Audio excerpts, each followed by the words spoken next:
Assalamualaikum warahmatullahi wabarakatuh. Pada kesempatan kali ini saya akan menjelaskan teori atau metode dari Ibnu Sina yang hingga sekarang metode tersebut masih digunakan. 1. Metode anamnesis dan observasi. Metode Ibnu Sina dalam praktiknya, Ibnu Sina tidak hanya mendebak penyakit, tetapi menggunakan metode anamnesis, yaitu wawancara terstruktur dengan pasien untuk mengetahui riwayat kesehatan, gejala yang dirasakan, gaya hidup, hingga kondisi lingkungan tempat pasien tinggal. Ia juga melakukan observasi klinis yang ketat terhadap tanda-tanda fisik, seperti denyut nadi dan kondisi urin. Penggunaannya di era modern, yaitu hingga detik ini anamnesis adalah langkah pertama dan paling fundamental yang dilakukan oleh setiap dokter di seluruh dunia sebelum melakukan pemeriksaan fisik atau laboratorium.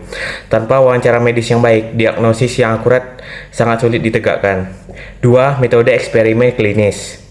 Metode Ibnu Sina. Melalui Al-Qanun fi Al-Tib, Ibnu Sina meletakkan aturan dasar tentang bagaimana menguji efektivitas sebuah obat. Ia menekankan bahwa obat harus diuji coba pada kondisi yang terkontrol, mengamati efeknya pada manusia, dan memastikan bahwa kesembuhan memang berasal dari obat tersebut, bukan karena kebetulan.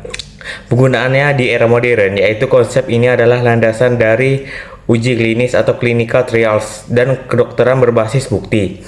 Saat ini, sebelum sebuah obat modern dirilis ke publik, obat tersebut harus melewati tahapan uji coba klinis yang prinsip dasarnya pertama kali digagas oleh Ibnu Sina.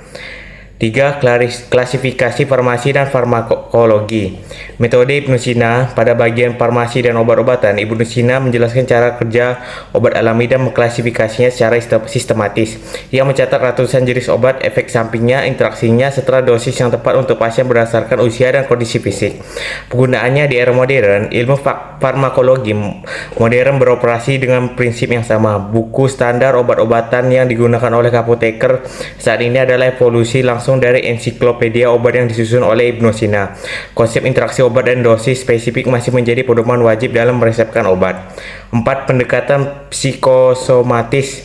Metode Ibnu Sina, mengingat beliau juga ahli dalam psikologi, Ibnu Sina mengamati bahwa emosi yang kuat, stres, atau ketakutan dapat menyebabkan gejala fisik yang nyata pada tubuh pasien.